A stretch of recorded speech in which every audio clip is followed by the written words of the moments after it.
does it mean to be an entrepreneur? I can tell you this, it is not for the faint in heart. It is only for the brave, the courageous, the calculated. Entrepreneurship is reserved for the resilient. Don't even step on the playing field if you have not counted up the cost of entrepreneurship. So there are two sides to the coin of entrepreneurship. There's heads and there's tails. And most people fail to see tails. They see heads, the face of it. They live on the surface, the lights, the cameras, the action, the yachts, the fame. But they don't see the blood, the sweat, the tears. Anybody that is willing to make the sacrifices, they stay up late, they work longer, they are more focused, pay the price, and get the job done and finish what they started. Those are the ones who will succeed.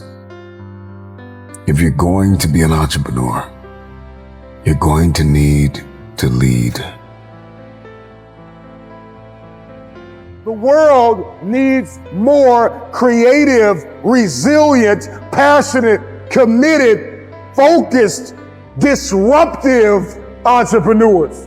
The last thing we need is somebody to come along with another good idea, but they don't have the passion, the perseverance, and the grit to get the job done.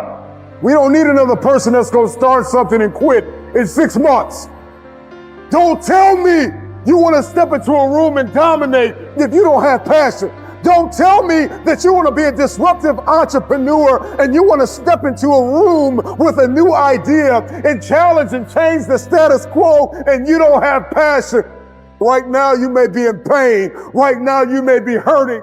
But if you have vision, you are able to see past the pain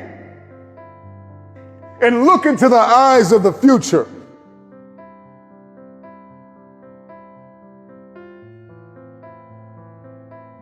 Your perspective can either become your prison or your passport.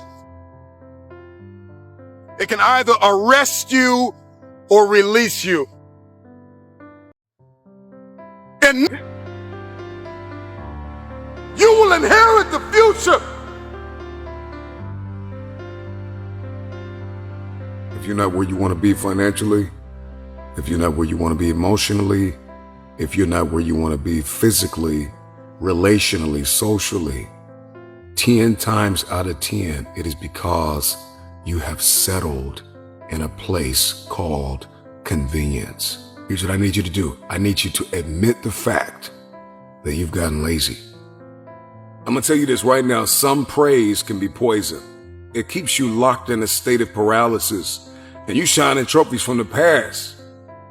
And that's why you always hear those people from the past like, yeah, remember back in the day when I used to do this, remember back in the day. They're still shining the trophy of the past accomplishments. So sometimes we can receive praise like a venomous snake that injects its poisonous venom in our veins and in our heart that causes us to stay locked in a state of paralysis. And I'm still praising the work I've done. And we get full. We get real full.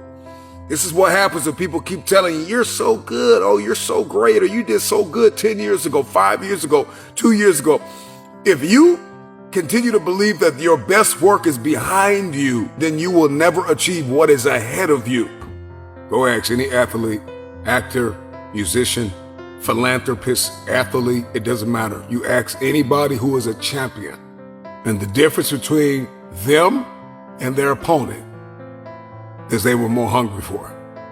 I don't care if you got to listen to me 1,000 times. I need you to get crystal clear about your future. Because the only reason why you are here, the only reason why you're alive is because you have work to do.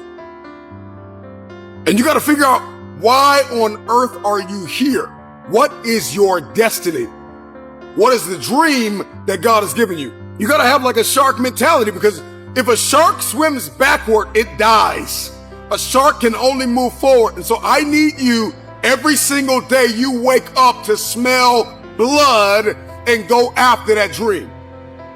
If there's anything I can pour from my heart, if there's anything I can give you in this moment, my greatest piece of advice is to protect your hunger. You show me a man who is failing, and I will prove to you that he is no longer hungry. When you are hungry, you are creative. When you are hungry, you are innovative. When you are hungry, when you are no longer full, when you are no longer satisfied with where you are and you raise your standards, it is only then that you can have your future. If you can stay hungry, you can get the resources. If you can stay hungry, you can get the strategy. If you can stay hungry, the ideas gonna come. If you can stay hungry, the connections will be aligned. If you can stay hungry. But the problem with many of you is that you got full, you got complacent, you got lazy. Somewhere along the line, you lost your enthusiasm, your optimism. You lost your hunger. I'm never full. I'm never full. I'm never full. I'm never full. If you want your future, then you are going to have to get acquainted with pain, with discomfort, with inconvenience. Because hunger is the only thing that's going to give you the power to persevere through that pain. Never stop climbing the hill.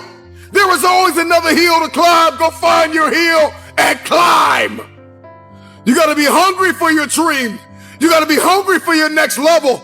You got to be hungry for connection and alignment. You have to be hungry to fulfill your destiny. Hunger is not an idea. Hunger is not a mood. Hunger is a lifestyle. I'm never full. This is me every day, all day. I'm hungry to learn.